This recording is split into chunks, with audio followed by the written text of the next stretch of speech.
I don't know why I can't understand that part of it. Yeah, yeah. And he has this difficulty in understanding that gravity acts on everything at the same time, you know? And he can't see that when he pushes the bottle sideways, he's not pushing the water, he's not pushing the air.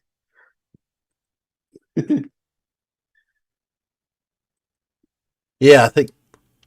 Well, when you hear, I mean, the funny thing is Mel's a proponent, but I don't think Mel even understands Dell. Oh, Mel's got both of his balls and his sanger in his mouth, like It's like, Mel's a disciple. He's a Dell disciple, Dell, so he made the claim that Dell's going to get the Nobel Prize, and it's like, what? Are you serious? I don't know. It's sort of like, more like the Ig Nobel Prize. and someone trying to explain to him that Dell's at the level where most primary and high school science students are doing. He said, "You think he's going to be getting the Nobel Prize?" Yeah. So when you're watching this video, just be wary that, for some reason, my mic was pretty loud, so I get a bit shouty. It's shouty, yeah.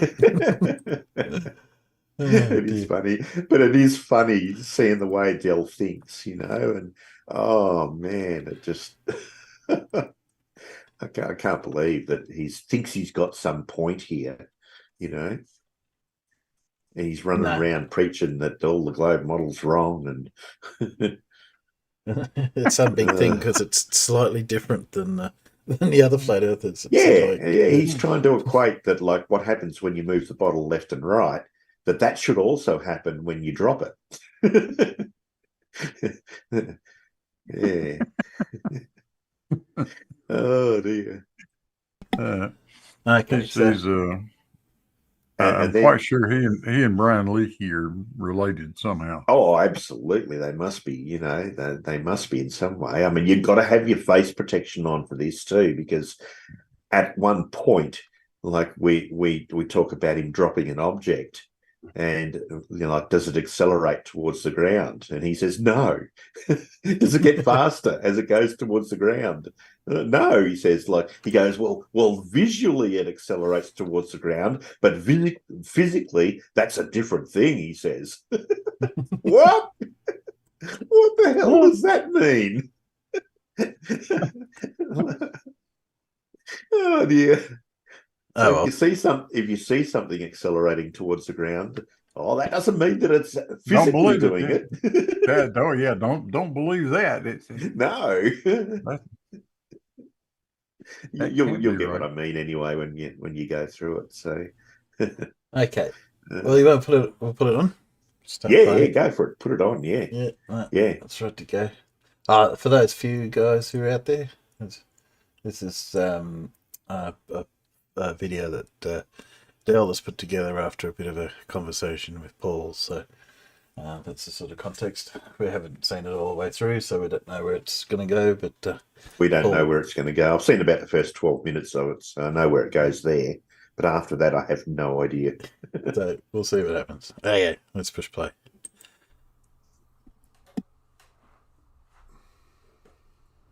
Make sure we can hear him. Say something, Dell. Do you want to put it on the screen in? Yeah, I do. Sorry, I've got to push start. There you go.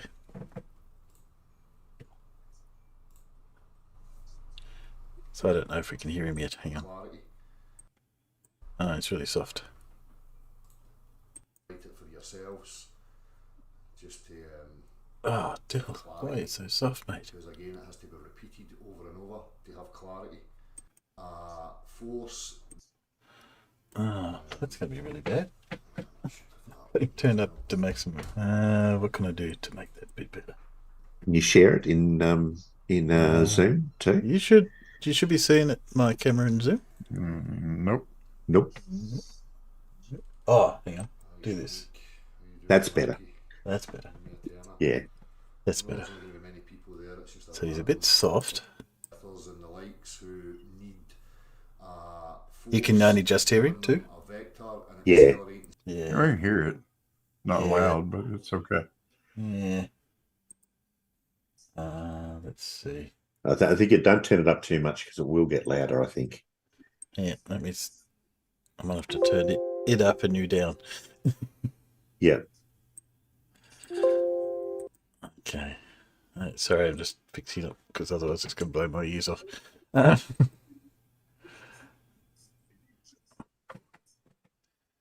Can I change Yeah, that? you just have to be prepared for the bits where I talk on it because he's recorded it from Gems, and unfortunately my mic was a bit overdriven, I think. You know, and I'm just going to say, Yeah. let's just listen, and then I can make the points. I'll sort it the other as we go. See if I can make it a bit better. I'm not going to bother screen sharing. I'm just going to play it so that you can hear it, and hopefully you can hear it. Just let me know in the chat if you can hear this. Okay. I know sometimes Andrew says it's difficult hearing when I play a video. So let me see here. Oh, I don't think so, Dell, because I've already shown that all you need is an acceleration to slosh the liquid when the bottle's moving sideways. You can't push the water inside the bottle. How did you get your hand inside the bottle to push the water, Dell? You didn't. You pushed the bottle and then the bottle pushed the water. Right, so right away, I'm going to screen share now. So right away, you heard that. I heard that. For a start, he's talking about, you know, my tests or my demonstrations showing a bottle. Right, we'll just do it simple here, and we have liquid in here, right? And when we move this in any direction, if we move it in that direction, the water is going to shift to here. If we move it in that direction, the water is going to shift to here. Yeah. If we move it in that direction, He's pretty simplistic. the water is going to be where it is, and obviously if we move it downwards, then the water is going to shift to the top. This is what No. Ian, this is the whole point that people don't seem to grasp. You stop shifting down about it changes. And a nonsense. Because when we talk about Well, yeah, if you force, throw it force is downwards, it simply will. something that causes motion. Okay?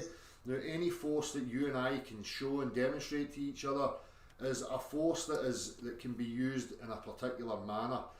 So, in the case of the bottle, if I decided to accelerate the bottle, right, that would be me that's applying the force. I'm applying motion to this bottle to push it in whatever direction. The liquid in the air shows that. Now, you just heard the guy saying, as if it's some sort of, you know, point that he's making. Well, you can only accelerate the bottle. You can't put your hand inside and accelerate the liquid at the same time. Well, that's the whole fucking point, and this is the absurdity of these people, stationary flat earthers and globe earthers. They want to invoke acceleration, right? But this acceleration is somehow applying its force to the container and to the liquid and to the air. So that when we accelerate it in any direction, the air and the water remain exactly where they are. So if I was to put my hand and push it here, right, what they're asking you to believe is that this force that I would be applying here can now reach in and attach to, we'll use their language here, every molecule of the water and every molecule of the air and all the molecules of the solid, and now somehow accelerate them so that nothing shifts and moves about. Right, pause it there. That's a special pleading. So what did you make of that? What did you think of what he just said? I was partly distracted. I was sort of got it. So what he's saying is you can't move it. Yeah, He's just manufactured one of the biggest straw men you could ever manufacture. He was saying that if you push on the bottle sideways, where he has that little thing sticking out on the right-hand side there, that if you push the bottle sideways there, he's saying that what we're asking him to believe is that somehow that reaches out and pushes on the water and on the air and everything all at once. Like that's just a total straw man. Right. Yeah. That's absolutely not what we say at all, Dell. That's completely false. You've just made that shit up. We're actually telling you that it doesn't do that you can't do that when you push on the bottle sideways, Dell. It doesn't push on the water or the air. There is no magic force that does that when you push the bottle, Dell, right? It requires for the water to move, you have to push on the bottle, and then the bottle has to push on the water. Yeah. And that's the reason why the water stays where it is until the bottle applies a force to it and pushes it, Dell.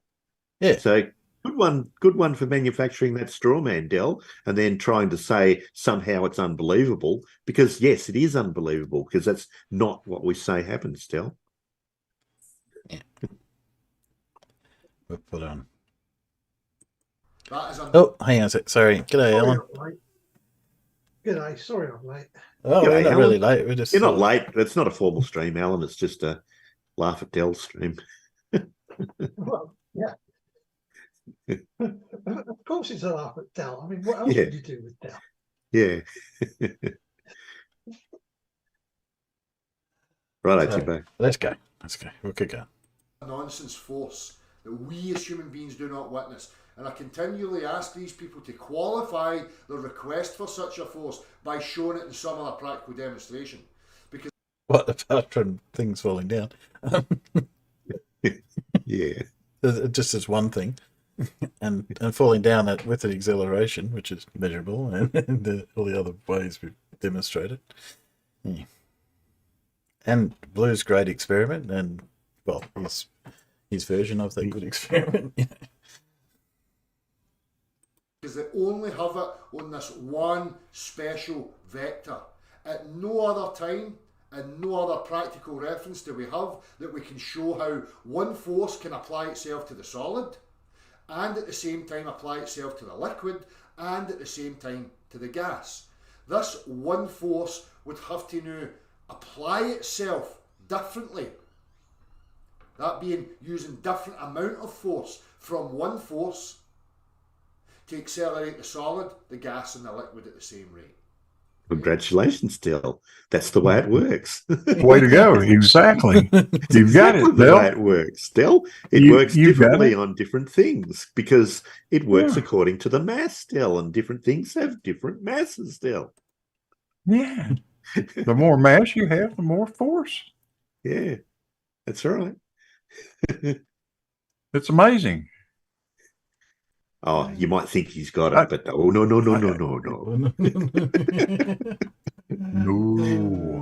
No. Yeah, I think I'm just.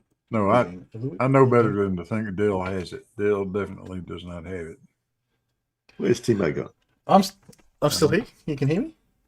Did you still hear me? I can. Good, just checking. All right, there we go. No, I just switched. I was just seeing if I can fix the sound a little bit, but that's okay. Let's go. We'll keep going. Yep. Okay, I'll play. There we go. Isn't it, Dell?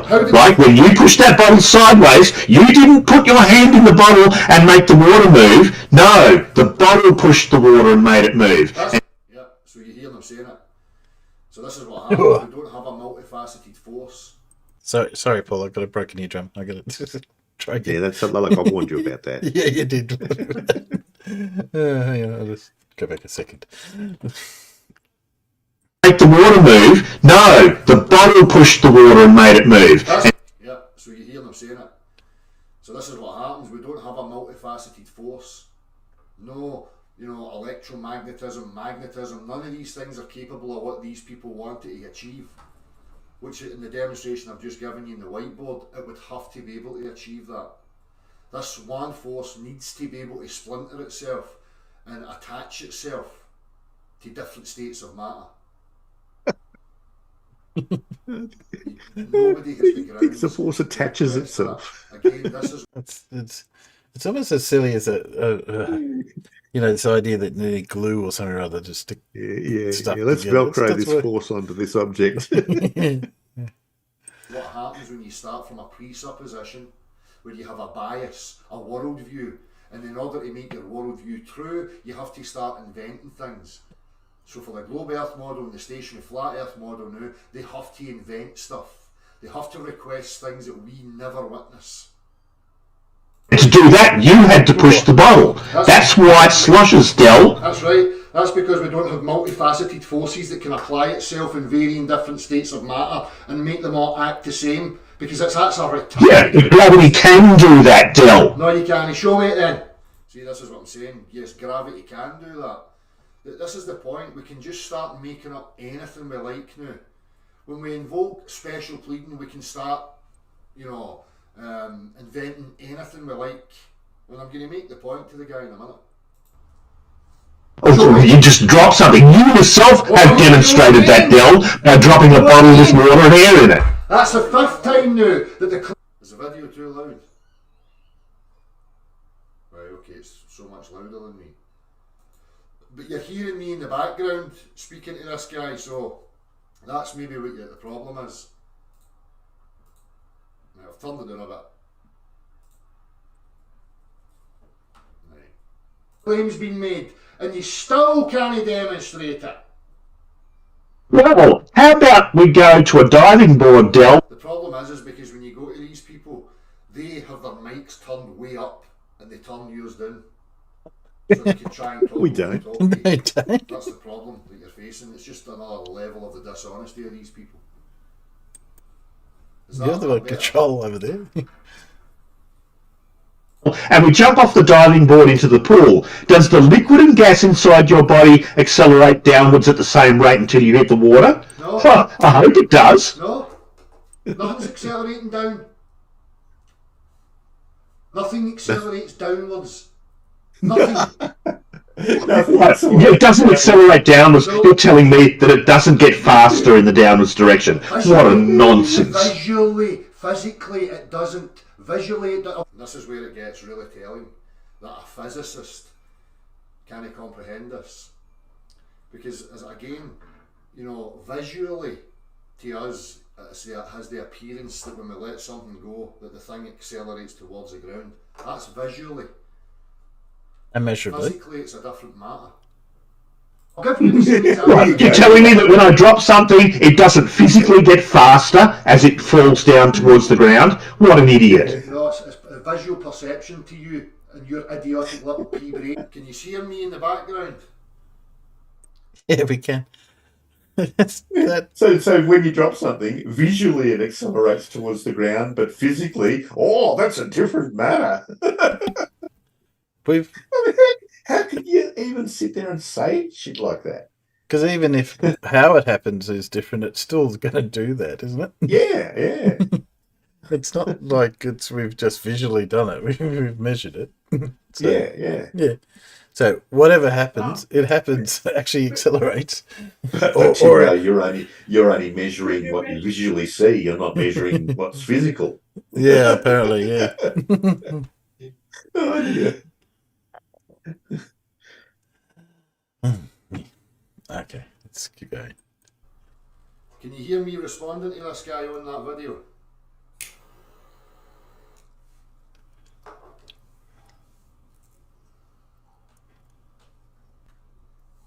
Right, you can hear it, that's fine. Does he not understand he can turn the volume down his end That I gave. while he's playing Right. it back? No, Yeah. no, he doesn't. Yeah. No. He's a flat earther, Alan. Oh, of course. Well, that statement, they deliberately turn them and they turn you down. You're the one recording it. He could have recorded it at whatever levels he wanted. Give the other guy Are you telling me that my visual perception is flawed because when I drop something, I see it getting faster as it heads towards the ground? Really, Dell?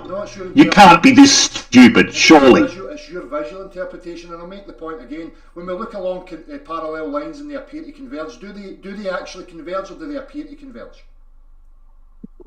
Do the actual calculations, Dell. See, What again, the hell does that have to do with anything? Nothing. Absolutely nothing. Absolutely nothing. Yeah. It's like they want to get to Just a red herring out of nowhere. We go from gravity to perspective.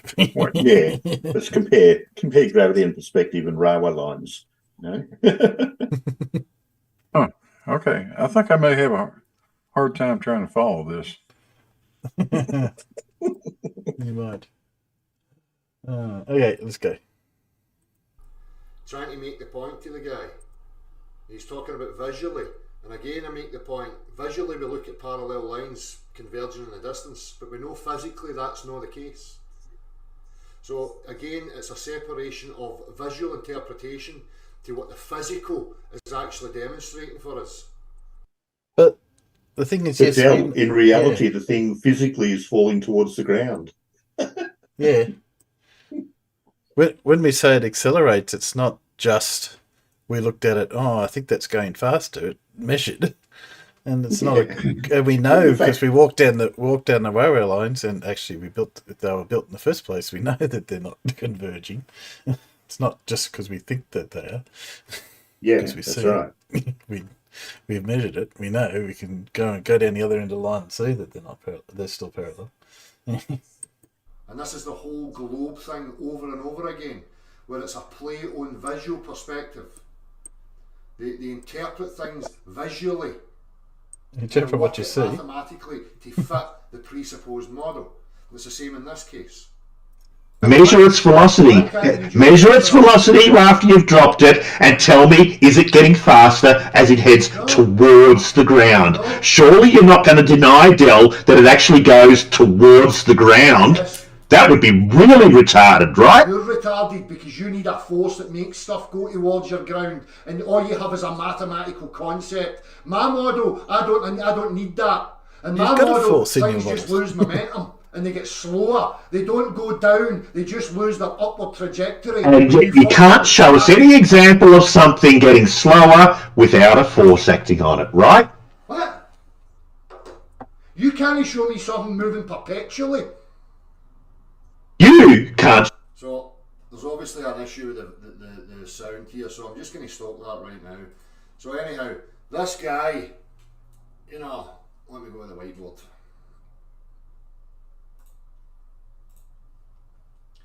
This guy had real issues and troubles comprehending what was being said to him about physical and visual, right? I haven't seen this, so I don't know what he's going to do here. Again, when I made this point to him. Let me just see that you're seeing that right. So, if you're on an elevator, right, and you're standing in that elevator, and you're holding, we'll say, a ball out here, right, and that elevator's on its way upwards. Okay? Okay. All right. Now, visually to this person, this lift is maybe doing 20 miles an hour, right? We'll just say 20, right? So the lift, the elevator, the man and the ball are all moving at 20 miles an hour.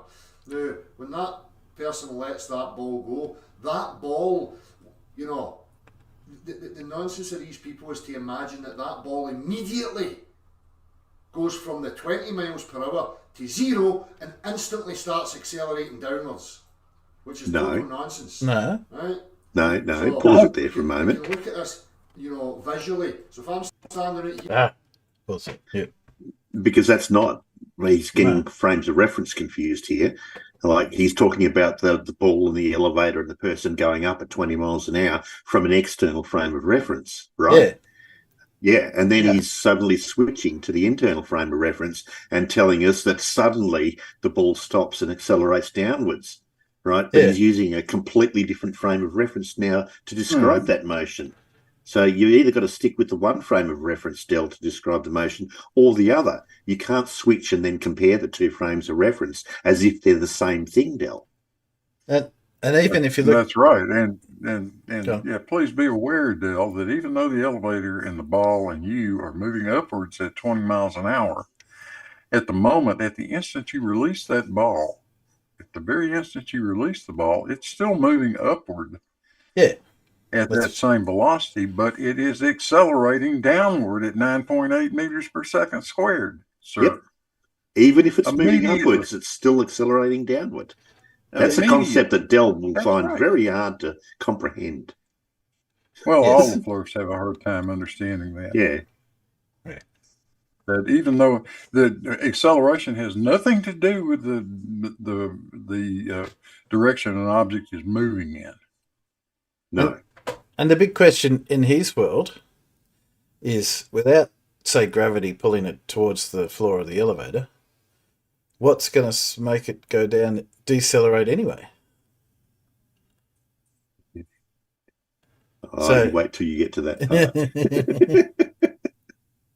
Oh dear. So we can look at this, visually. So if I'm standing right here looking at that, right, and that's on its way up, when he lets that go, that ball still continues on an upwards trajectory. Right? Yeah, no one disagrees with that, Dell. The speed that it had.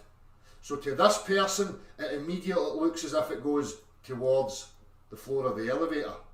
See, there we go, switching frames of reference again. Yeah. The elevator's still moving at 20 miles per hour. Right? So this slows down and the elevator catches up to it. So visually, from this perspective, you think that immediately goes down. No. From this perspective, visually, I can see that still travelled up the way. Okay?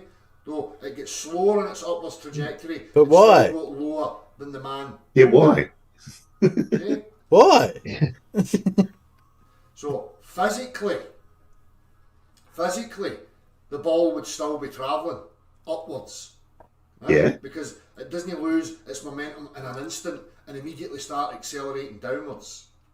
Again, physically, if that was the case, we would see a shift in the gas and the liquid. If we had a container in here, we were holding the container with the gas and the liquid, and there was an acceleration downwards, the liquid would move to the top of the vessel and the air towards the bottom of the vessel. No. This physicist could not grasp this. Well, that's the bit that you can't grasp, Dell. Between visually interpreting what's going on and physically assessing what's going on. Because this is a dishonesty of the globe model. They just need to visually interpret what they want to be going on and ignore the physics of what is actually happening. No, Dell.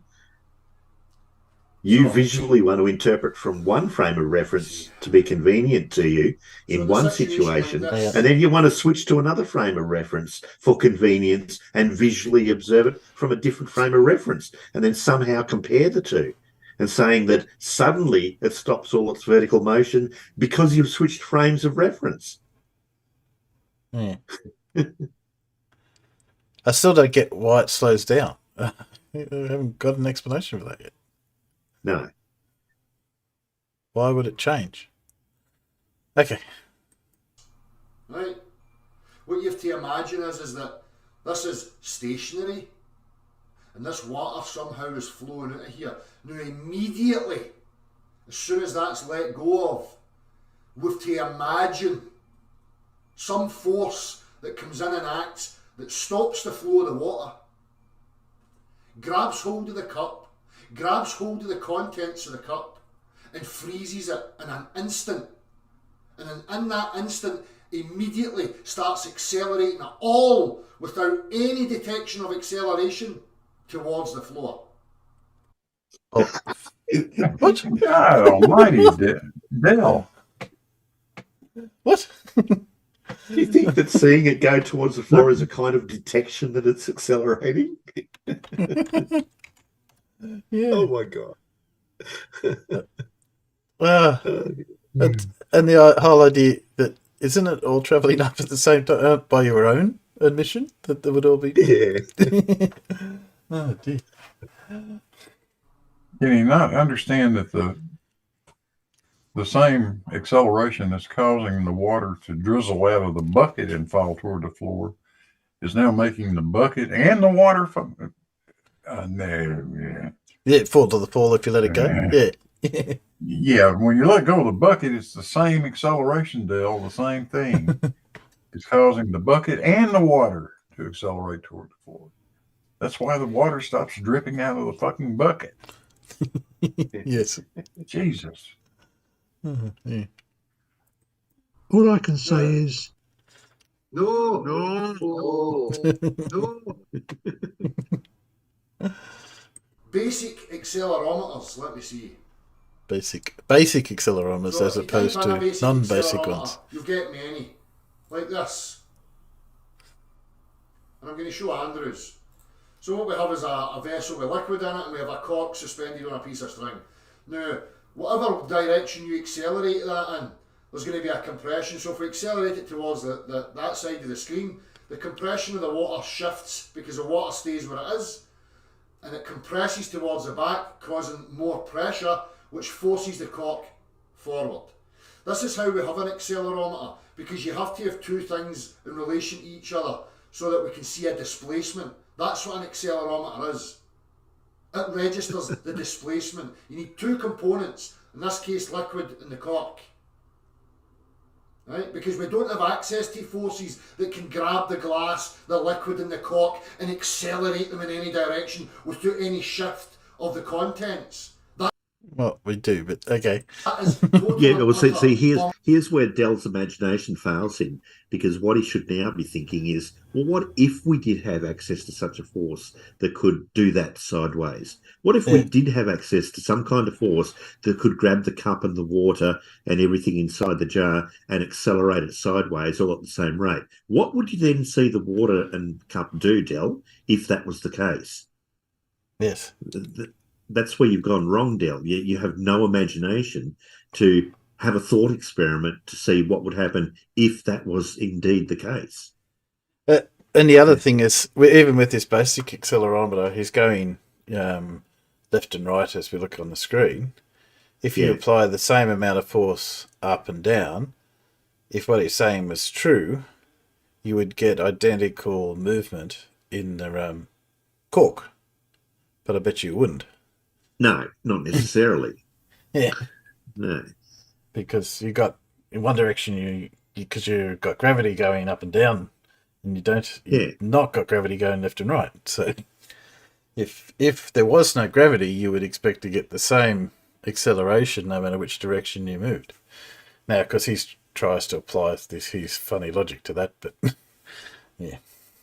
Doesn't quite work. Yeah, not once have I seen Dell ever draw in any of these situations a free body diagram that shows all the forces acting. No, that's right. He hasn't even thought of that.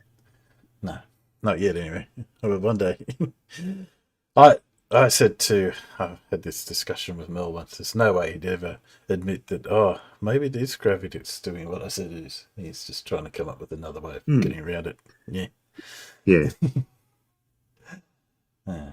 Okay, let's see where he goes. Right? That is in the realms of tractor beam. Sorry, I just noticing Turing test suggesting that his pronunciation of cork in his accent is a bit unfortunate. But anyway. In Star Trek, Harry Potter gibberish.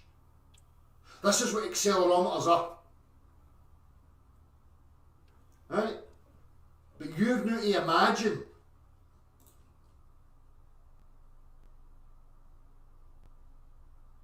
that this force now has grabbed hold of all this and its contents, stopped the flow, and is now accelerating the whole lot towards the Earth. It always was. That's the way. That's how it works, Dell. You've got it, son. Nothing. It is contrary to all examples of acceleration and accelerometers. Except the ones where we drop things, Dell. Yes. That's the thing. It's always there. Why does it suddenly disappear and reappear when you feel like it? Okay. Practical references that we can display for each other. It is a special pleading, an extraordinary claim that they have no grounds to request it on. It is absolutely... Oh, that was silly. Did you fill out that form to request gravity to grab hold of everything, Tim? No, sorry. What number was that one again? Was that a G57 or was that G27? I can't remember. We've got to request gravity to do it. G27 is the one where gravity stops working when things are falling down for free fall, and G57's when you're in an elevator and you want to drop something. Isn't that how it works? Yeah.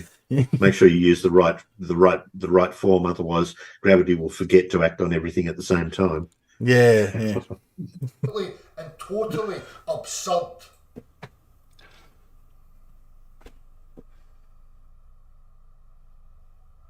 And And then when it hits the ground and the I wanted to see what happened after it hit the floor. Yeah, so did I. That was going to be the interesting bit. Yeah, that was the bit I was waiting for. Magically, the gravity let go. All of a sudden, it's let go of the water. No. No, it's just something he's gotten away. Water is spraying out of the holes because gravity is pulling on the water, right? Right, so gravity's pulling on the water, right? No, the It's pulling on everything, but anyway. upwards trajectory of the Earth has been transferred through your body and through this, and the liquid is displaying it. What? Right, because it's a fluid. He's saying that because we're pushing up on the Earth, it's pushing up through your body, you're holding onto that, and it's pulling down. Well, that's his argument. Wants to remain where it was, and you're creating a pressure downwards because of the upwards trajectory, and that's forcing the water out. As soon as he lets that go, and there's no longer a solid body transfer of motion through him and onto the container, the water stops flowing because it no longer feels the acceleration. So gravity here, he's claiming, is pulling the water. But as soon as he decides to let that go, all of a sudden gravity is no longer pulling the water. Yes, it is. It's no longer holding on to the thing that the water's in, so it goes with it.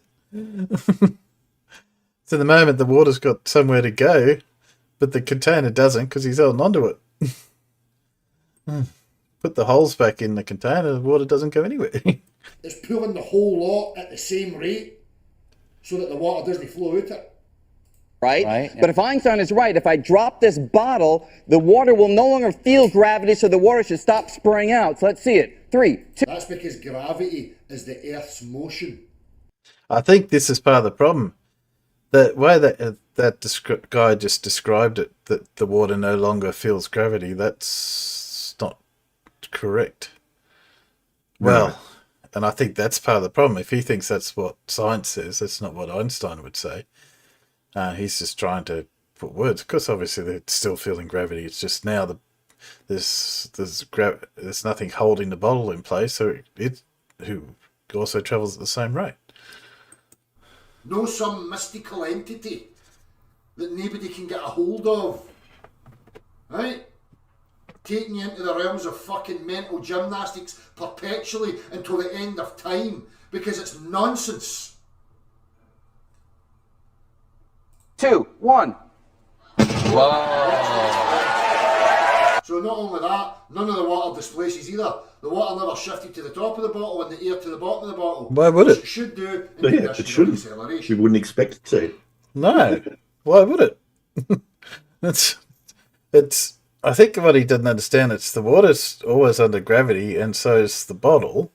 When you let go of it, they both fall at the same time. If you could physically take the water out of the bottle and put it next to the bottle, and then let go of them, they'd obviously fall at the same as you would any other object falls at the same rate.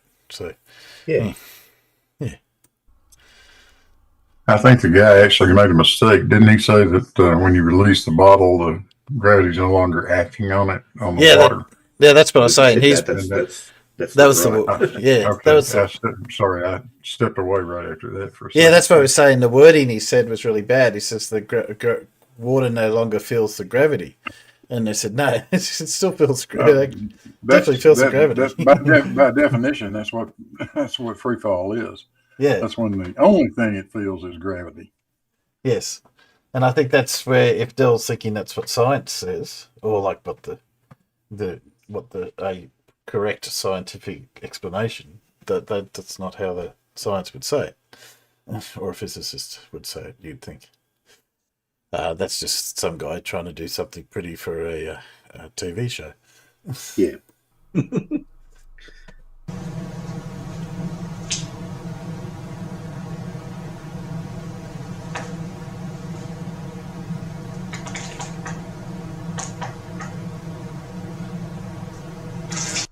The thing is, they keep saying that it's like they're no listening. We understand your rhetoric. It's only rhetoric. I don't understand it, but anyway. You don't have the practical to back up your rhetoric. But doesn't this experiment actually back up, Eric? Yeah, I mean, this is a claim they make all the time. They say you don't have the practical, you don't have the experiment, and yet, like, literally millions of school kids do this sort of shit every day. Yeah. This is to show that gravity is. Yeah. This is a really good example. So if you took two balls of different size and dropped it, they fall at the same rate. And trying to say that it applies to everything, this is a perfect example, where the water, when it's not moving, is being acted upon and falling, and when you let it go, suddenly it and the bottle fall at the same rate, and so therefore the water doesn't have anything to force it out of the bottle. So, other than a faulty interpretation, visibly, of what you think's going on here, when the physics is screaming out right in front of you, telling you exactly what's going on. Again, he's on a solid platform, connected to the earth, and the motion transfer is felt through the body, through the bottle, and the water wants to remain where it is. I mean, sorry, we know what's going to happen. I mean, I gave him credit when he first came up with the idea that, even though it definitely wasn't a new idea, that, okay, maybe the Earth's travelling upwards, that, he had some idea that obviously there had to be something making a downward vector. But in his own description, though, he hasn't given anything to say why the bottle drops. Why does it change? I still haven't seen anything for that.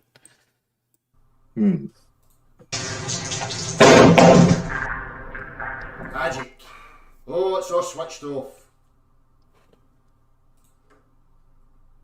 Let's hear what these guys got to say about it. Guys, gravity water drop.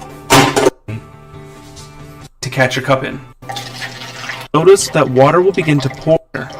The second test of our experiment, the cup fell really quickly. Let's watch that again, but this time in slow motion. If you watch very carefully, you'll notice that the water in the cup doesn't pour out of the hole as it falls.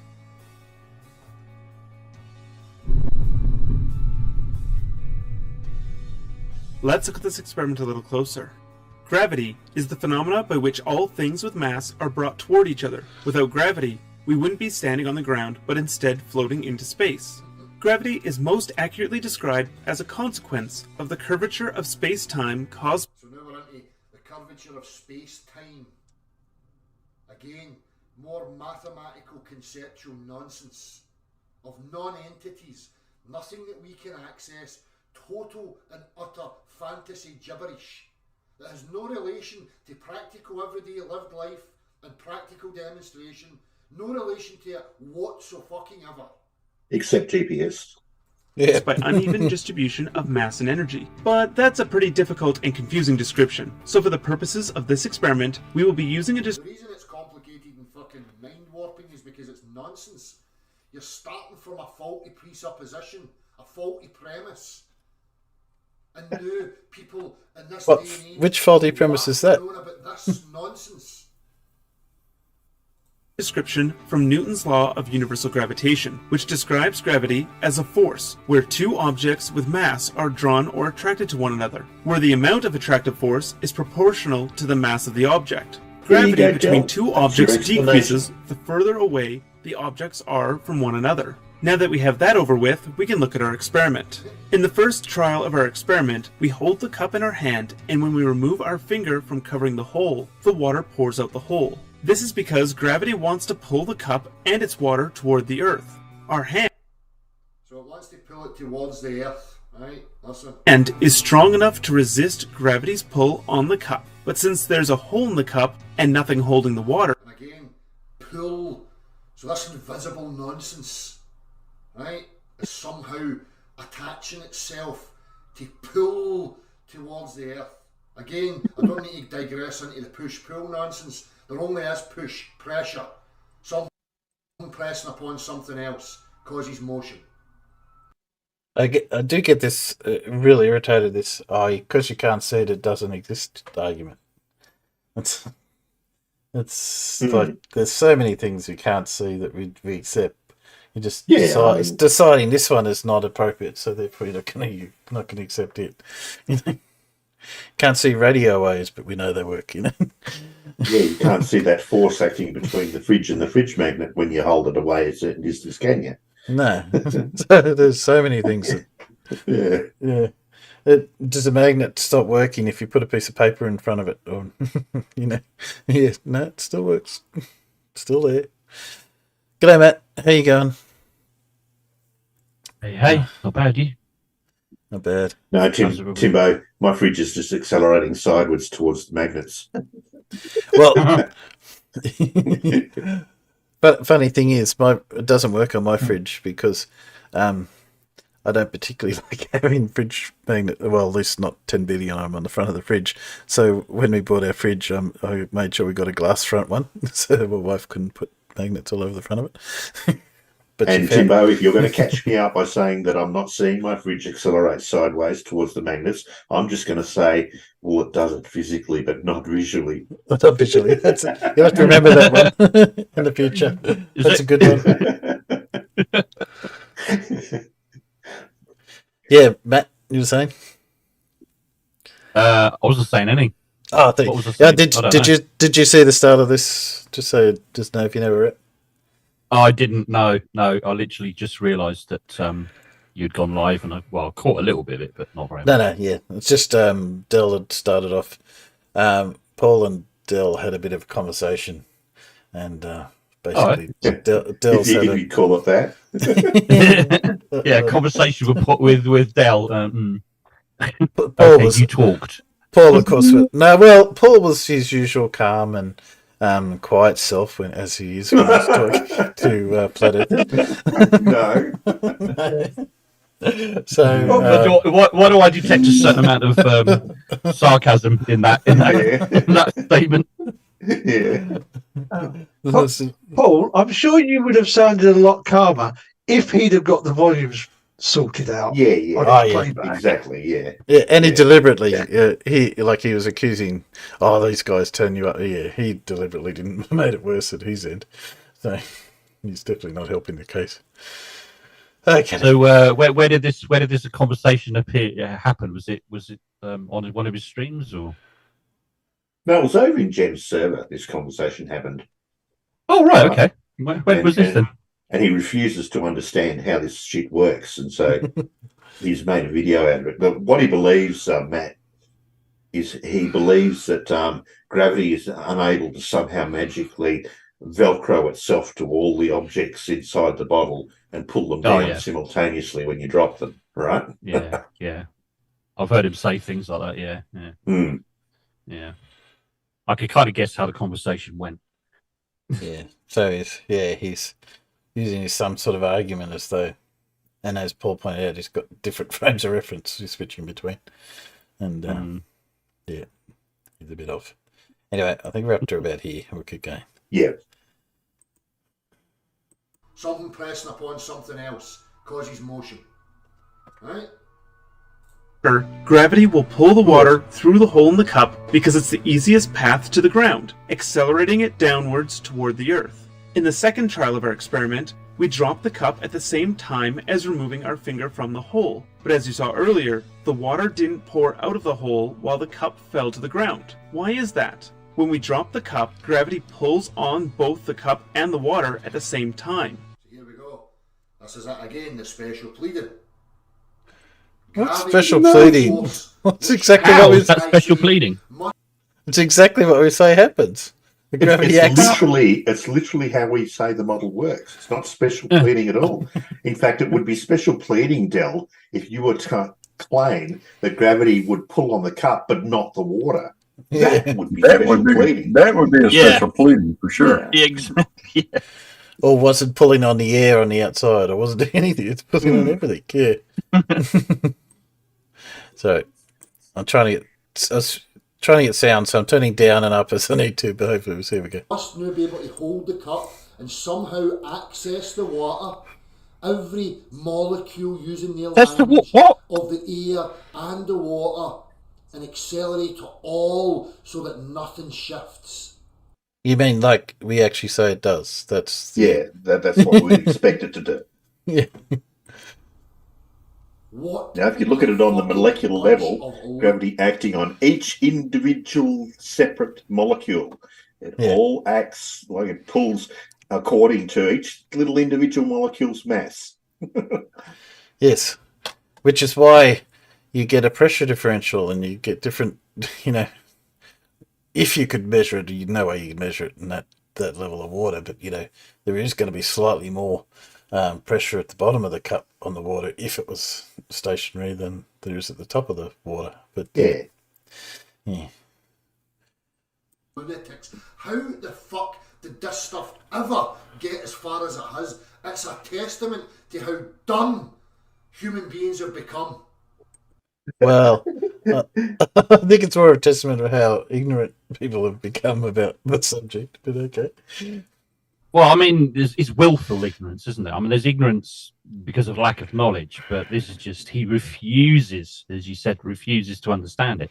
Although he understands it, but it won't fit his narrative, so therefore he won't accept it, one or the other. There's a 3-letter and a 4-letter word when you put them together that explains this. Yeah. It's called top left. Yeah. Very much so. Yeah. Yes. And they think they're smart because they can grasp this rhetoric, but they don't grasp that they're invoking mystical, magical nonsense. No. This religion, the globe religion, is a mysticism, right? Pure fantasy, pure entertainment, invoking stuff that we never witness and we never will witness. Well, we do. You just showed it to us. Okay. Every time you drop something, you witness it, Dell. You just showed it to us.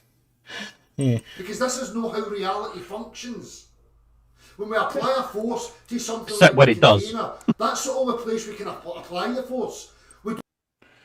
You can only apply a force to the cup. You know, but there's. I think, was it you talking to? Must have been Mel, about practical experience of. He's saying there's no way you could possibly apply a force to the water and not the cup. It's sort of like, well, yeah, I'm sure there's several ways you could think of it, but that's not the case. We don't have access to forces that are multifaceted, that it can now splinter and apply a different, less amount of force to the gas, which it would have to, and a bit more amount of force to the liquid, and then a bit more amount of force to that from one force. That's ridiculous. I think this is where, you go. This is where he gets it wrong. This is where he said it earlier in the video too. This bit about it splintering up. He's got this concept in his head where he thinks that gravity is that there's a certain fixed amount of force there, and that somehow it's got to be split up and shared between the whole object. You know, some of it acts on the bottle, whereas another portion of that force acts on the liquid, and another smaller portion of it acts on the gas. And he has a difficult time comprehending how that force splits up into its different components. But that's where he's gone wrong, because it doesn't do that at all. In fact, it's the one gravitational field that you immerse the objects in, and then the force that's applied on the objects is proportional upon that object's mass, obviously. That's the way it's supposed to work. It's not one bit of force that you then carve up and share between the objects. It was split up to start with. You just combined the forces. If I have a bigger object, I need a bigger bag of force. Obviously has trouble because when you do the calculations, you include it as one object, because you're not going to sit there and calculate every molecule. So no, that's right. Yeah. So he thinks that because you do the go on. It's an open cup, Dell. I wonder if you think that the air that's in the top of that cup, when it's up there, is the same air when it gets to the bottom. Good question. Is it the Do same you water? suppose it drags that air down with it too, Dell? Possibly. What do you think, buddy? Does that air inside the cup make it heavier? That's a good question. Only if you put a lid on the cup.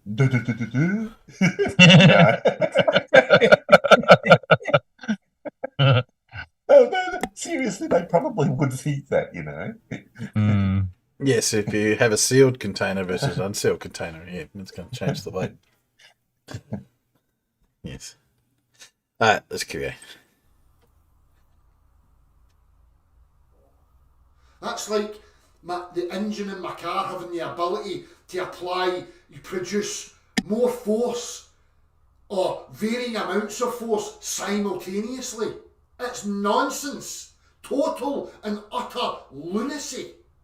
Well, how about this? That's what we say. How about this for an example in Dell? Well, like I get a bucket of water, and I throw some different things into it. I throw a stone in it, I throw an apple in it, and I throw a ping pong ball into it. Right now, obviously, you're trying to tell me that the water can't apply different forces to different objects. It has to apply one force still. So they should all behave the same way, right? And yet somehow the water does apply different forces to the different objects. Why, Dell? Why? It's because those objects have different characteristics, Dell.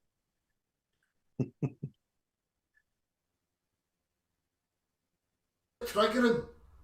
Once you start to comprehend this stuff, you should be disgusted with yourself and annoyed at anybody that dares to try and invoke this. That's good advice for you to take, Dell. You should be disgusted with yourself. If you finally end up comprehending this, you will be disgusted with yourself, Dell.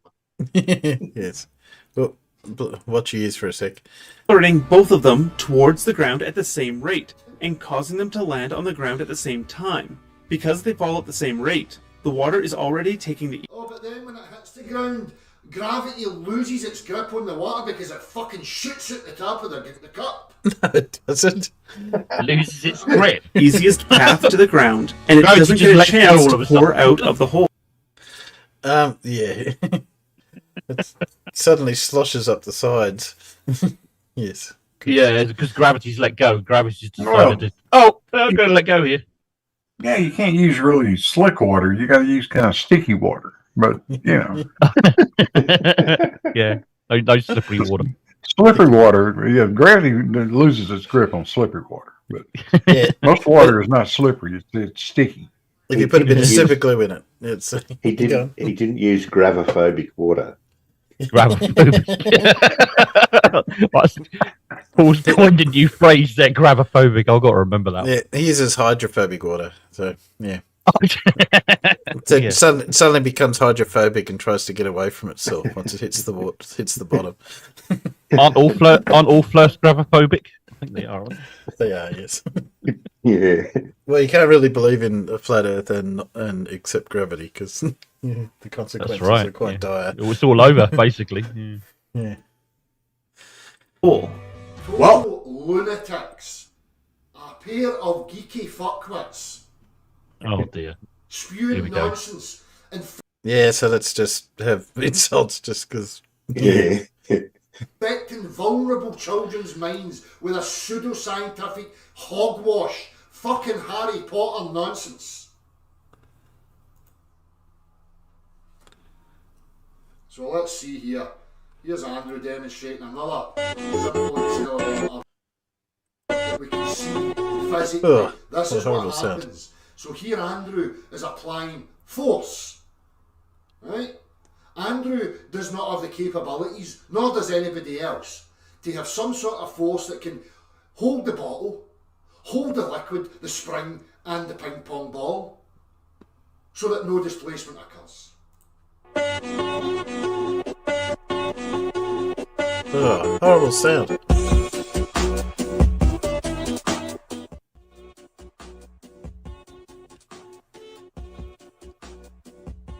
Good slosh about, as you'd expect. Here we see the buoyant effect, because what's happening is when Andrew shifts it that way, there's a compression of the liquid here. Yeah, why? which Why does it causes compress a there? greater Yeah. pressure, which now forces the ping pong ball forwards. That is the buoyant, that is the upward buoyant force. And What? You get it right. The upward buoyant force. Upward buoyant force. Oh, we're shifting it sideways, so there must be an upward buoyant force. The upward buoyant force is why the ping ball stays at the top of the jar, no matter how you slosh it sideways. That's the buoyant force. Action. That's what creates it. Right? Let's see. So let's see what actual downward acceleration looks like. So here I have this vessel completely filled with water.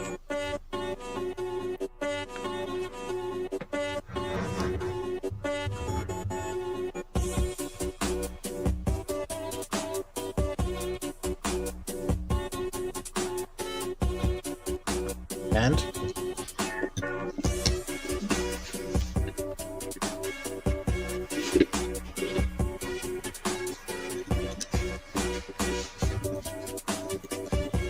This is supposed to prove. well, I think it's the spring going down in a sec, sort of. Yeah, I guess.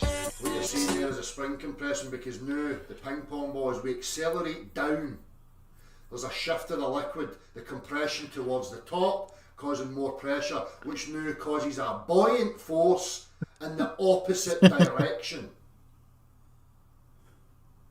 This is reality. This is a reality you're living in, regardless of how uncomfortable it is. That's just the reality. If you could make a spring that didn't rely on the ball to hold it up, it'd have to be just stiff enough that it could stand upright, but, you know, if you made it move, that would compress. It would still compress. And then that would take away his argument, you know. But because they've got the ball on top, it's a bit hard to sort of explain it to them without actually trying to show it. Yeah. Reality you're living in. So all these fucking fantasists out there that continue to invoke this gibberish, you're going to be exposed continually. The thing that's going to expose you is reality. You've got no explanation for reality, Dell. No, it's sort of got the start of a model with so many holes in it. Yeah. What am I missing here?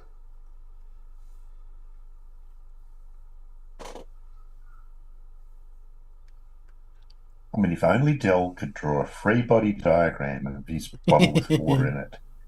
Yes. You know? I don't think he'd know how to, though. I don't think they understand the concept of the free body diagram. No, I don't think they do. No, they think, you know, somehow it's, you know, this force, you can only have one, it's only possible that one possible force could apply to anything at any time. Well, that seems to be what the consequence of what they say is. So, because they were talking on about, I think it was Whitsett or those groups over there, saying there's no way you could have three wobbles in the, and that disproves the globe because you couldn't have it spinning in one direction and wobbling in another direction, wobbling in another. So therefore, couldn't be possible. You can only have one wobble. There's no way you could have three wobbles at the same time. I mean, we can't have our car wheels rotating, going along the road and turning at the same time, can we? No. Well, the example was you couldn't be walking along the road swinging your arms in a windmill faction while wearing an analog watch, could you? Because that's three rotations at once. Not possible. Yeah. I mean, which direction are those hands actually moving in? Yeah.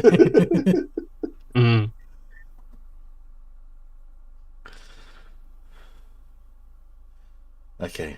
I think it's... I mean, the wheels on the bus, what do? They go round and round, and they go up and down, don't they? That's how the people on the bus go up and down, while the wheels on the bus go round and round. Constantly pushing upwards. There's mechanisms for increasing the air pressure within it. What are you talking about? Sorry, you can't think of something that can increase air pressure, Dell? It's like a pump. You know, how do you put more air pressure in your tires, you know? Beyond the leaf, nasty ripples. Yeah, but Paul, those bus wheels, right where they're that point where they're touching the ground, they're not moving. No, I mean, how does the rubber catch up when it goes over the top? Exactly. How is the top of it moving like they son of a bitch? Yeah, I and mean, the it must bottom have to of it really sitting work still? hard to catch up as it goes forward over the top of the wheel. How does it do that? Yeah. That's amazing. How does it speed up and slow down? Oh, it's the same thing with it's the same thing with the moon orbiting the Earth, isn't it? It has to catch up and slow down and catch up and slow down. Slow down. It simply has to. Yes, it can't just be traveling about. And according to them, it has to do that on a daily basis as it rotates around us every day. Yeah, that's right. That's another one. Yeah. It's like their argument against refraction of light. Like they're well aware that we tell them that light slows down when it goes into a different medium like glass or water. Yeah. But how does it speed back up again when it goes out? You know. Oh, dear. How does it? Yeah. How does it know to speed back up again? Back up again. Yes. I want it to go to that speed again. That's because we give it form L28, isn't it? So so it knows that when it comes out of the medium that it speeds up, and that's the next form. You know. Let's see what he gets. Instead of people spouting rubbish, how about you demonstrate how you can accelerate gas, solids, and liquids at the same rate with no displacement? Put something behind your nut. What boy? What? I've no votes down. I don't. No, I don't. I mean, I want these kids must struggle with science at school. I don't know how he is, whether they're doing any kind of science or maths or anything. Unless he homeschools them, does he? Might homeschool them. Dad, why do you have to be so dumb? I'm trying to think of that woman's name who used to do a lot of anti Kent Hogan and stuff like that. But she said she grew up in that environment with flat Earth parents and anti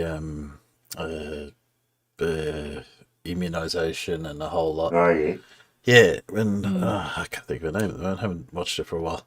And she says how it's, sort of took her, and she's in her late 20s, I suppose, and so long to get over that, to realise that, yes, that was still rubbish. And how do I trust my parents, because they were just so wrong about everything, And so, obviously, she doesn't have a good relationship with her parents. And she's gone completely the opposite direction, That was all, they were all very heavy Christian-based Pentecostal type church, and of course she's now very atheist and very against the whole lot of them. So, yeah, that's Dell's future with these 6 kids. So, yeah. I can't imagine Dell accepting his kids being educated in a certain way. I just can't imagine it. He must homeschool them, surely. He must do. Because otherwise they'd struggle, wouldn't they? He probably goes in. He's probably one of those parents the teachers hate to see. Yeah, you come in to tell me. Yes, Dave, it's Emma Thorne. That's the one. Yep. Oh, Emma Thorne. That's right. Yeah. I know you talked about him. Yeah. Now let's see if he gets onto anything else. Cute, so he gets away with it. I fucking don't. Anyhow, well, that's again, Rachie. They don't get this nonsense that they're requesting. And when you say it to them, they're saying, well, we do observe it, see, they just use circular reasoning. This special pleading on the downward vector, although we're showing that's what we said it would there's do. no downwards acceleration. Special pleading. Because if there was downwards acceleration, we would see a shift. But we don't see any of that. Again, with the buoyancy and density, when we accelerate down, we see the air bubble now wanting to go that way, and the dense material now wants to go that way. So, what is that? Who's it, Seth? Yeah, I thought you were coming to ask for money as well. No. Right,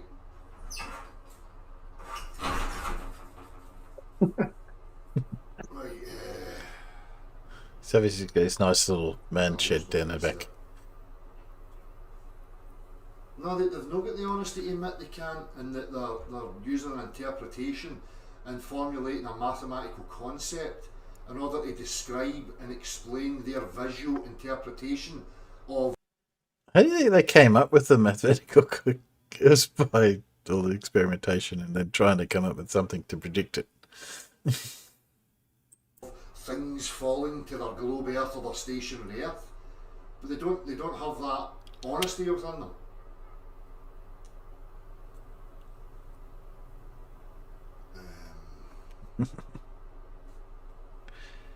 Okay. Do we get anything else? How far through are you? About 35 minutes. Looks like Oh, it's going to cool. go. It's going to go into something else here in a sec. But looks.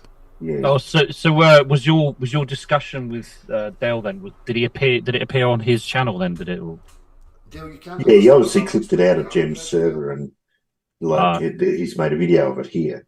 So yeah. Oh, okay, right. Gotcha. Yeah. I'll have to go back and watch that later. It's obviously eating him up, like. Yeah. He doesn't comprehend it. He's had it explained to him 1,000,000 times, and he still doesn't fucking get it.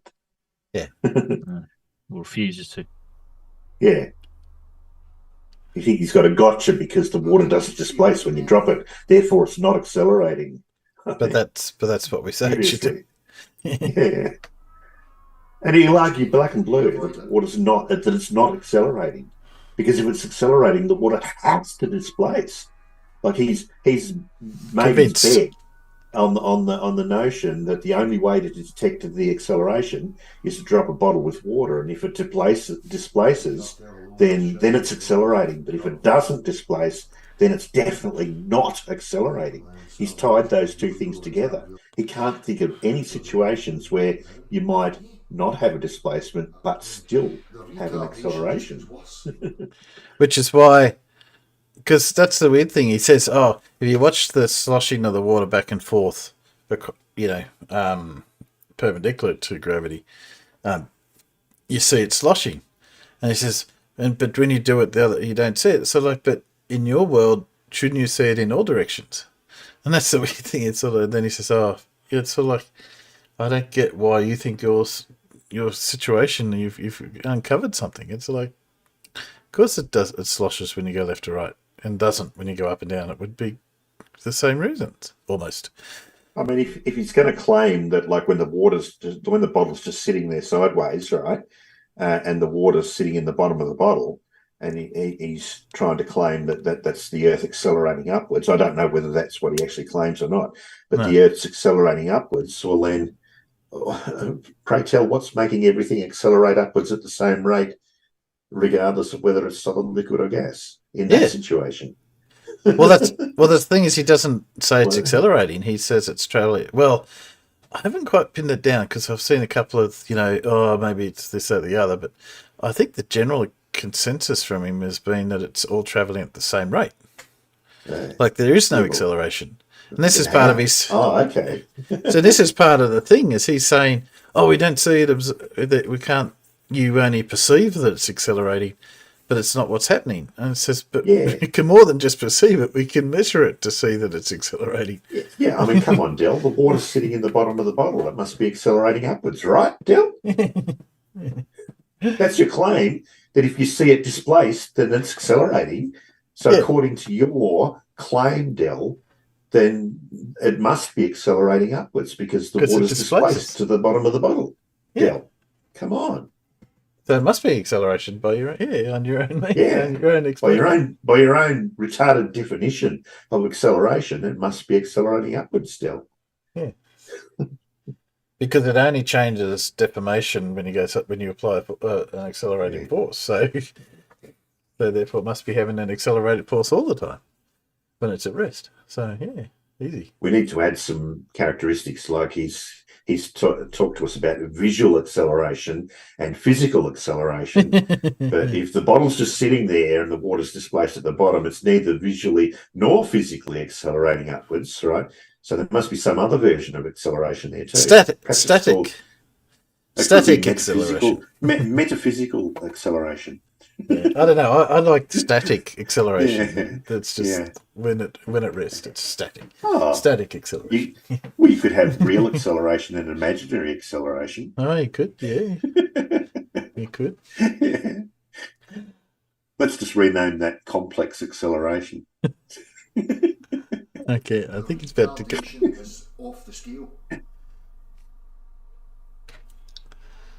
I'm not worried about anything flat earth myth. I'm still trying to, wait for some articulated point that you're trying to make.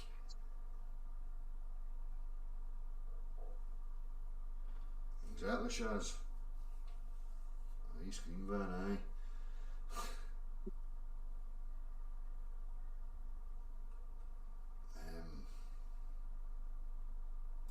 Let me see what was the other ones Andrew had here. Well, that's a good one as well. So we see it here.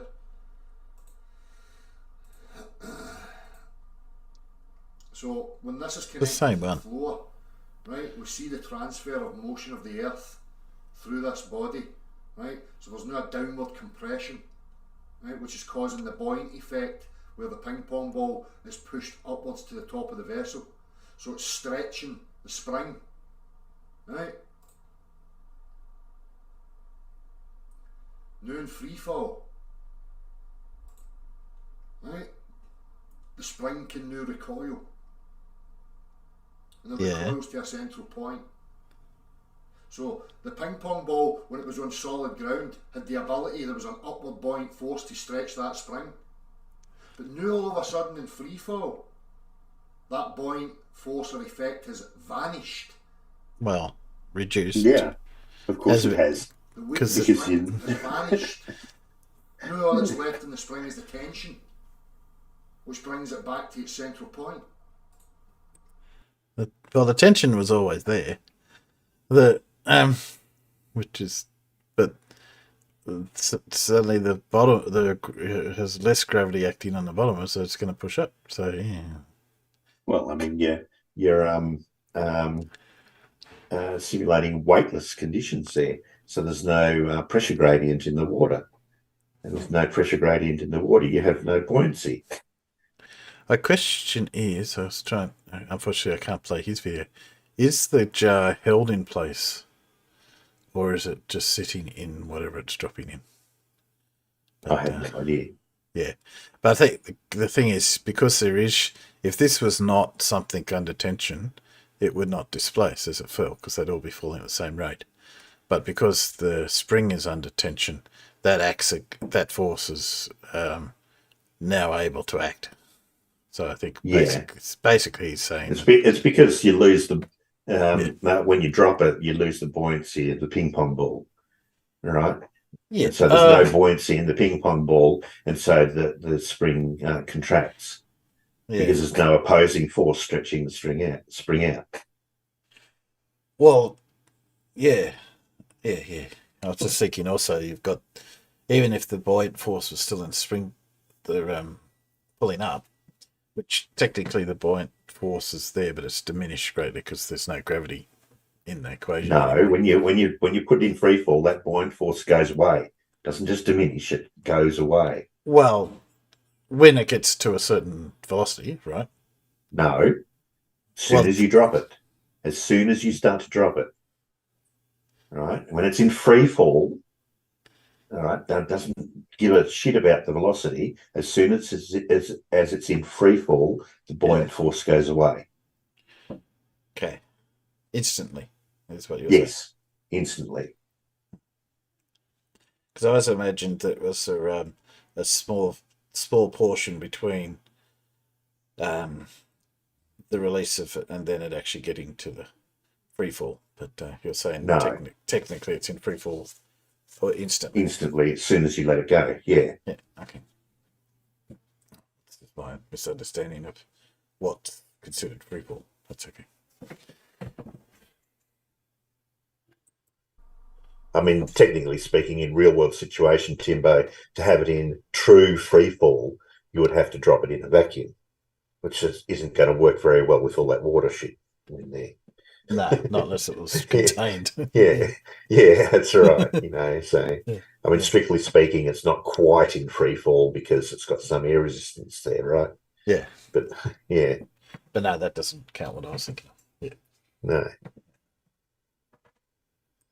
And then Andrew knew moving it back upwards again because he's a rigid body. Now pushing up on the bottom of this, forcing it back up the way we see a return of density and buoyancy. Well, the density hasn't changed. I do find that that's the weird thing that they don't seem to understand that density doesn't change. No, not detectively in this situation, no. No. I mean, fractionally, I suppose there must be some sort of change. On a very, very, very tiny level, but not anything to worry about, no. It's not a factor in this situation. But, it's only buoyancy that's changed, not density. But anyway. I caught Mabbit out with that one the other day. Yeah, one of Mabbit's latest things is this nonsense about gas having no mass, right? Yeah. Gas having no mass, and yet he's talking about the the density of the gas. And I said, how do you calculate density, Brian? That's right. Yeah, I remember you saying that. Yeah, that's what I calculate mass over volume. And if it has no mass, then it has no density. Yeah, that's right. Yeah. You can't have it both ways. You can't have it both ways. No. Yes, but was it him that couldn't accept that you when you talk about mass and weight, and that you can talk about weight in pounds, but mass is in kilos, because you can convert kilos to pounds. You can't. How can you have mass in kilos and not in pounds? I mean, we all know that Brian thinks that mass and density are the same thing. We all know that. He's been saying that for a long time. He thinks it's the same thing. Yeah. Although he won't actually say it directly now, but he's still very confused by it. You just know he is. Anyway, let's see where we go. I don't know.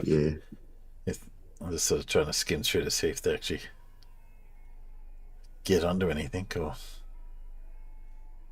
okay, so we've seen that video. Let's just see if there's anything. Let me come back. Let me see what the chat box thinks is going to happen.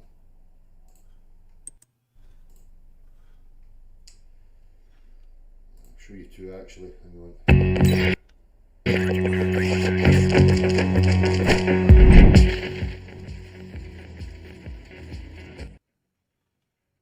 What the hell? I think he's playing this video about this candle. Oh, okay. Here we go. Play the video. This is a candle in free fall. Yeah. What do you think's going to happen?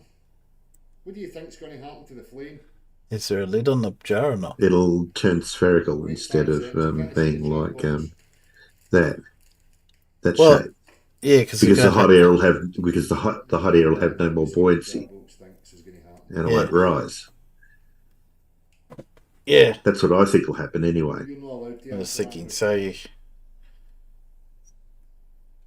because the shape is due to the buoyancy, so it's got to change shape of the candle. Has to change shape because it's no longer traveling up. So would, in theory, if you dropped it long enough, would the candle would go out, wouldn't it? Because it would wouldn't be circulating fresh air into the. Not that you would see it in this video, but I'm just thinking longer term. Because the hot air the air would be staying in the same place, it wouldn't circulate, so therefore eventually the oxygen would burn up and the candle would go out. Come on, Dilly boy. Come on, get to it. Oh, he's just show us what we've made our predictions, which is something that flat earthers don't like doing. Ah.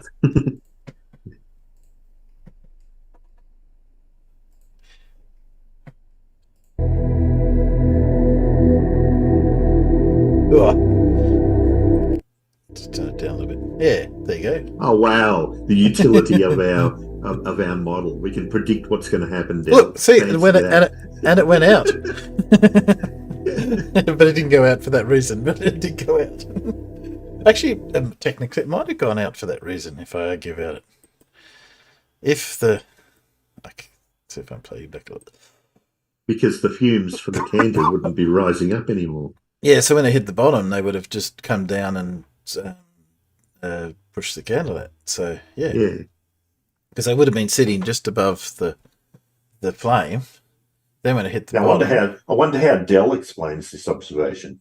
Yeah, we'll see what it says.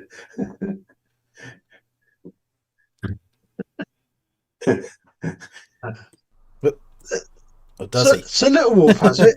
Lack of oxygen. I think both the candle and Dell's brain has in common. Yeah. I'm going to recreate that myself. I've identified a few different locations for much higher drop tests. Okay. Yes, gold star for you, renewed awareness. Yes, 4.5 gold stars. Just seeing if he goes anywhere. Hang on. Like, acceleration. If something's moving at a constant and it gets faster, acceleration. If something's moving at a constant and it gets slower, acceleration. Although I'll say deceleration, which is still acceleration. And people get caught up in these words. It's not that. To communicate. Most people who comprehend this shit actually don't get caught up in those words, Dell. No. If someone says something has a deceleration or a negative acceleration, the same thing,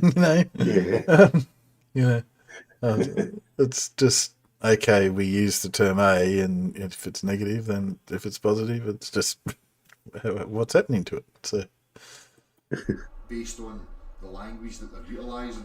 So again, language comes as one of the problems. Scottish and English aren't that different. Well, you're English Scottish. So if Dell were to play Not Scottish English. Why are you obsessed with yo-yos? Is it the wall behind him moving or the yo-yo? What is going on? Glenn, what is wrong with you?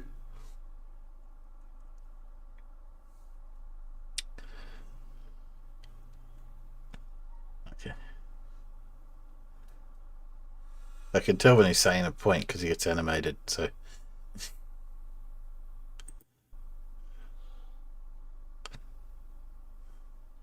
Come on, Dell. Come on, say something useful. Or interesting, at least. No, they don't, because your inner ear's displaced. Right? Giving you the level. Right? Because that's what you need, so that you know if you're off balance. How's that work again? Again, it's a little accelerometer in your mind or in your skull that detects motion. Detects acceleration. Because liquids displace when you accelerate. Yeah, that's true. Well, no, yes, no. Depends.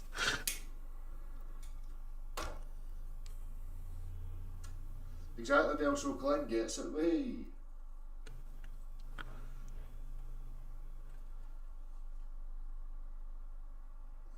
They will displace if there's not another force acting upon them.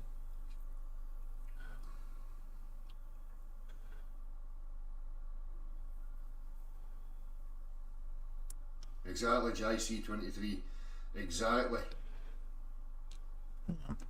Alex, how's it going, mate? I've not seen you about.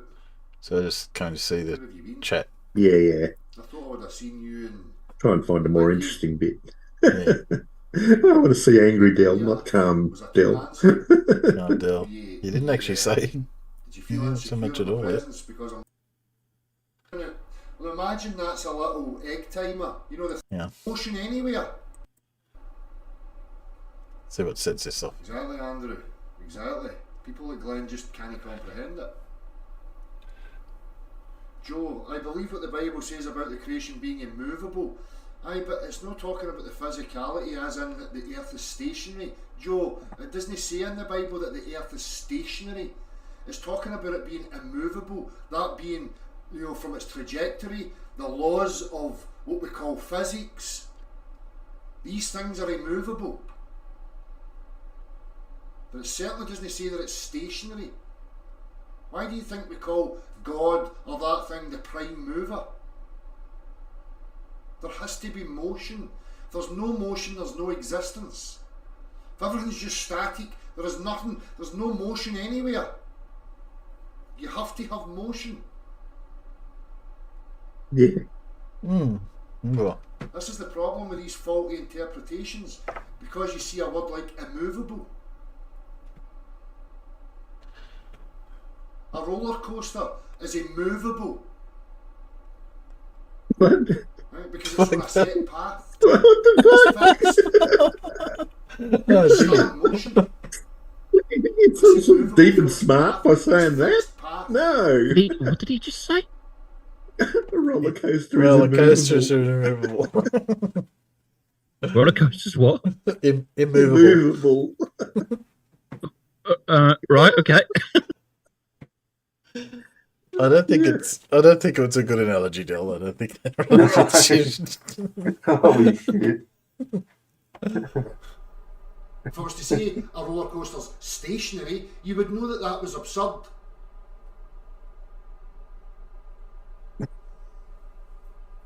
I think roller coaster is immovable is absurd, but that's okay. That's even more absurd. Just a very poor analogy, Bill. Tyler Ritchie's saying the same. Could be immovable from its path. Where does it say stationary? Andrew's well versed in the Bible, also Execrate 200. He's went through it. There's no reference to it saying the earth is stationary. For people who are influenced by religious text. If that's what you're looking at. Well, that particular text is just trying to say it's not going anywhere. You know, it's going to be here forever, is what it's trying to say. But anyway. Go and find where it says it's stationary.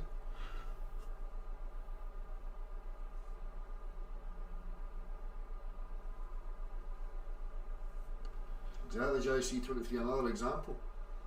Exactly, Paul Wood. So, see the little bottles with the holes and the water coming out? Well, imagine that's a little egg timer. You know, the thing that we use for time. A little egg timer with sand falling in it. And we say that's a timer. Right? Put that into free fall. And the sand stops flowing. So have we stopped time? Time no longer exists without the motion. What? Oh dear. No. The way to stop time, I'll just freeze your egg timer. Yeah, it's like taking the batteries out of your watch. Oh dear. Yeah. Established that it cannot be moved. But there you're right, because the Son of God used his voice to create everything in the Bible, vibrational frequency or motion. Exactly, Joe. Exactly, mate. So established, made firm, immovable. You know, I've gave examples of that. Bad ones. The track's established, it's immovable, it's made Come firm. back to the roller coaster. Don't use the roller The coaster. roller coaster's in motion on a fixed path. Set, fixed path. So I don't think this is on some, you know, mind-warping trajectory to nowhere. For me, it's a creation, and it has a fixed trajectory. Deliberate.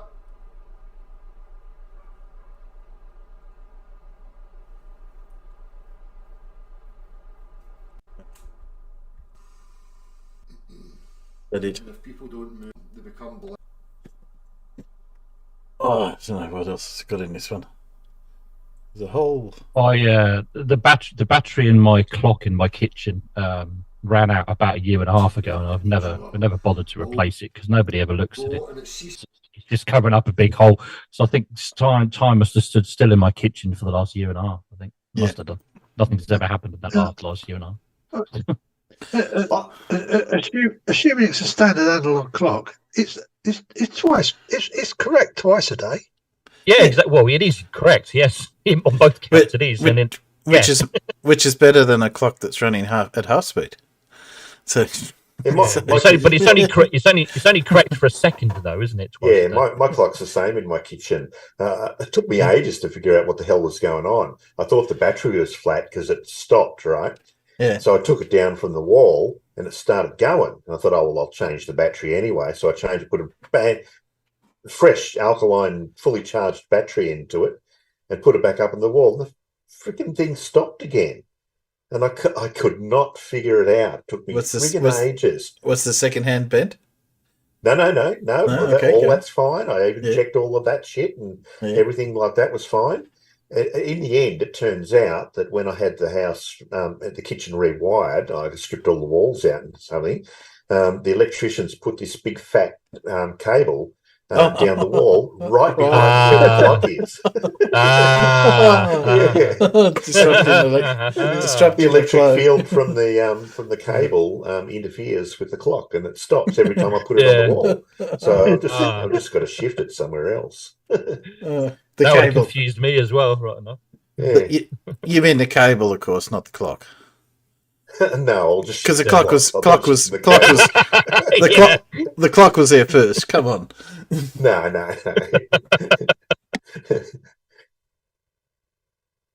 Yeah, that would have confused me.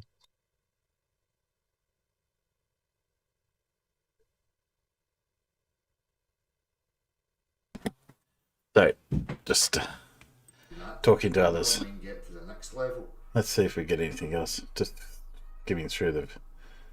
Looks like he's just same. Breath. Don't fucking sit there and lie about me, you fucking wee wank. See, that's the type of stuff there I you have go. no tolerance for. Don't fucking That's what we want. Like it. Showing you again what's causing it. Yeah, there we go. Here we go. Could be onto it.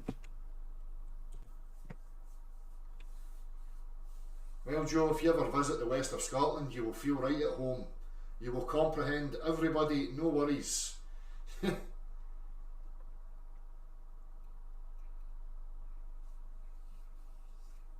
June that Buster, you're just acting like you understand it all, to be intellectually honest. Well, hopefully you grasp it.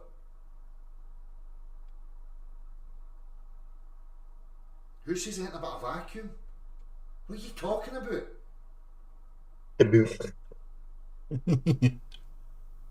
Must be some. I can't see what he's talking about. Yes, Andrew. So the spring in the ping pong ball, it stretches the spring, and when you accelerate it up the way, giving it more, the spring stretches even more. So the buoyant force is increased. Showing you again what's causing it. But when we let it go, bang, buoyancy vanishes.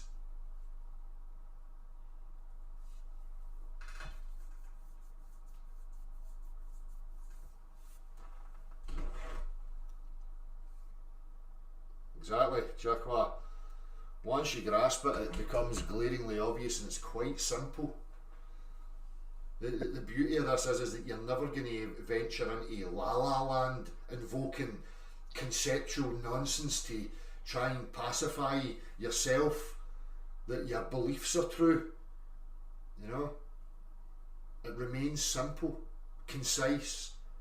And it's you can repeat it over and over and over again. You're going to get the same results every single time. Every time. Well, I still want to know if you took that elevator it did the same thing in a vacuum. On an elevator, what is the explanation for the same result? Everybody. But these people that continue to come to this chat box, who have come numerous times and say the same thing over and over again. That's who I'm talking about.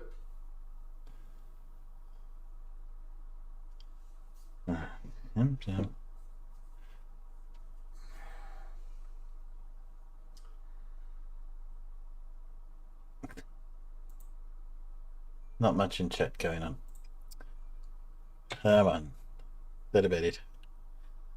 Exactly, Arthur. That's all they have. See what it finishes off with. Continue here. Well, these are all the questions, Joe. This is why we pursue. Can't see. He must be looking at some other chat because I can't see what he's talking about. Either that or it's way behind. You can ask these questions, tells you something.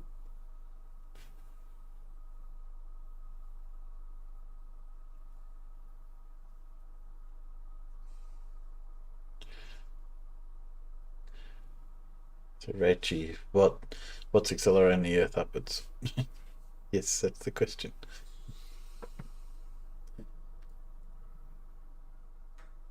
Who knows?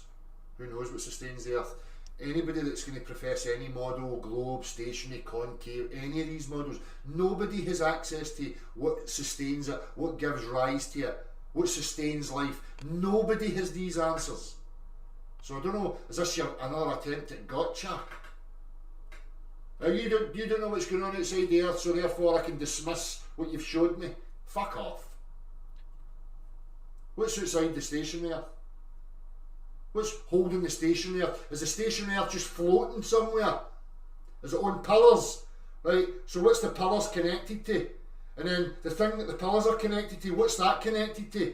And then what's that connected to? And then what's that connected to? And then what's that connected to? And off we go into infinity. Infinity. Yeah, it's connections to infinity, Dell.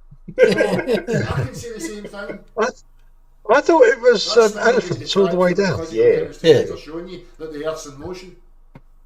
I don't know what gives Oh, it I'm its well motion. connected to I my don't know what infinities. I don't know about trajectory you. it's on. I don't know the whole components of it, what it looks like from outside. I know nothing of that. I'm just an observer from within.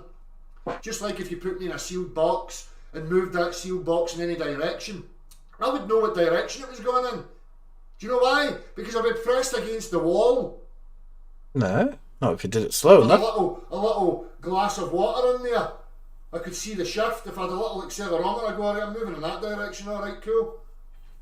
But I couldn't get outside the box to see what was causing the motion. That doesn't detract from the fact that it's in motion though. So you can keep attempting that nonsense all you like. I'm just going to spank you with your stupidity.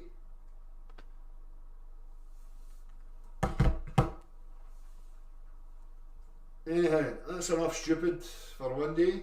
Thank you very much. Like, that's it. There you go. That's it. That's Cool. it. So, you had a bit of a go at the beginning, but that was about it. Oh, he was right about one thing. That's enough Yeah. stupid for one day. He's right about that. About the other thing he has got right. Oh, okay. Yeah. So, I don't know if that's a good thing to put it. Matt, when's this launch? We don't know yet. I've been waiting for 2 days. Oh, has it gone past my past expiry? Is it? I've forgotten about that. I better change that, hadn't I? Oh, I'm waiting for you. It says I'm waiting for you. I'll go and do that now. You know, past whatever it was set up for. Okay, sorry. Yeah. Could have sworn I changed it to 27th because I'm still predicting the 27th in and a give or take a plus a day or two, but a lot of people are saying in October, so I think it might be, I don't know, end of October, I think. Might be. But can be predictable. I got to tell you about a telescope, Paul, and everyone. I got. Yeah. I've got a few bits and pieces for it here and there. So I got some better lenses, and I've yesterday I got a camera mount so I could actually take some photos, and makes it a bit easier. Yeah. But I've T adapter. Yeah. And a mount for the obviously for the camera mount, etc. And I've hooked it all up and was got it going. But I was trying to work out the tracking right on the because obviously that's part of the thing of having the computerized one. And I'd had several goes and it kept coming up with failing. And because the other day the moon was out, I thought, that's a good thing that's easy to see. I'll work it out with that. So obviously I could easily get the moon into view. And I could say, that's not so bad. And then I went through the tracking and it failed. I thought, how could you not know where the moon was? Then I looked at it and realised, of course, it's American and I've just been assuming the date the wrong way around.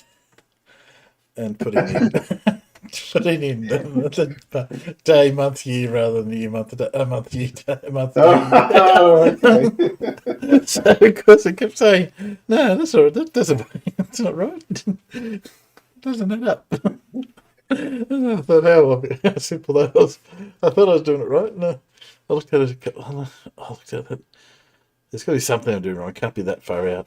like thinking, because obviously I'd bought it second hand, that maybe there was a bit of a fault in it or something, and just trying to test it out. But then, yes, Timber, do me a favour. Could you change the subject? Could you refresh that page a minute?